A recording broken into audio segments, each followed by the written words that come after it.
ആരാണ് ആര്യടൻ ഷൗക്കത്ത് എന്ന് സംബന്ധിച്ച് തനിക്ക് അങ്ങനെ ഒരു പരിചയപ്പെടുത്തേണ്ട ആവശ്യം നിലമ്പൂർ വേണ്ട എന്ന് ഇന്ന് രാവിലെയും ആര്യടൻ ഷൗക്കത്ത് പറയുന്നുണ്ടായിരുന്നു. പക്ഷേ ഒരു സ്ഥാനാർത്ഥിയാകുമ്പോൾ ഒരു പ്രൊഫൈൽ എന്ന നിലയ്ക്ക് മാധ്യമങ്ങൾ മുന്നോട്ട് വെക്കുന്ന വിവരങ്ങൾ സ്വാഭാവികമായും നമുക്ക് പരിശോധിക്കേണ്ടതുണ്ട്.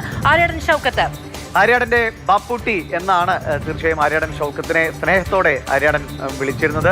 അത് ആ നിലയ്ക്ക് തന്നെ ജനങ്ങളും ആ നിലയ്ക്കുള്ള ഒരു സ്നേഹം ഇപ്പോൾ നമ്മൾ ഇന്നലെയൊക്കെ പ്രതികരണങ്ങൾ കാണുമ്പോൾ ആ തറവാട് ആ കുടുംബം എത്രത്തോളമാണ് അവിടുത്തെ ജനങ്ങളുടെ പ്രശ്നങ്ങളിൽ ഇടപെട്ടിരുന്നത് എന്ന് അണികൾ വളരെ ആവേശത്തോടെ നമ്മൾ പറയുന്നത് കണ്ടതാണ്. അപ്പോൾ ആ സ്നേഹമൊക്കെ ഇവിടെയും തുടരാനാണ് സാധ്യത. നിലമ്പൂരിലെ രണ്ടാം അംഗമാണിത്. നമുക്കറിയാം 2016 മത്സരിച്ചു, പക്ഷെ പരാജയപ്പെട്ടു. അതുകൊണ്ട് നിലമ്പൂരിലെ രണ്ടാം അംഗത്തെ വളരെ പ്രതീക്ഷയോടുകൂടിയാണ് ആര്യടൻ ഷൗക്കത്തും UDF ഒക്കെ നോക്കി കാണുന്നത്. എന്നാലും ഈ നിലയിലേക്കുള്ള രാഷ്ട്രീയ മത്സരത്തിലേക്ക് വരുമ്പോൾ 2005 തദ്ദേശ തെരഞ്ഞെടുപ്പിലൂടെയാണ് അദ്ദേഹം മത്സര രംഗത്തേക്ക് വരുന്നത്. അന്ന് ജയിച്ച് അദ്ദേഹം തന്റെ രാഷ്ട്രീയ തുടക്കത്തിന് മനോഹരമായ ഒരു തുടക്കം ആരംഭിക്കാൻ അദ്ദേഹത്തിന് യൂത്ത് കോൺഗ്രസിന്റെ ജില്ലാ ഭാരവാഹിയായി 2005 തദ്ദേശ തെരഞ്ഞെടുപ്പിൽ മത്സരിച്ച് ഗ്രാമപഞ്ചായത്ത് പ്രസിഡന്റായി.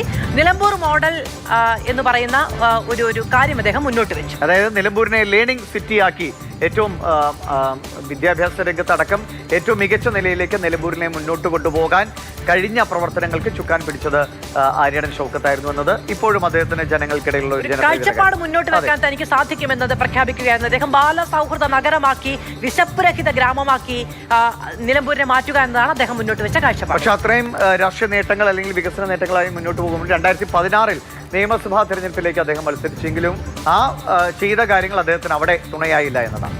PV അൻവറിനോട് പരാജയപ്പെടുന്ന രാഷ്ട്രീയ സാഹചര്യമാണ് ഉണ്ടായത്. 11,504 ഭൂരിപക്ഷമാണ് അൻവറിന് അന്ന് ഉണ്ടായത്.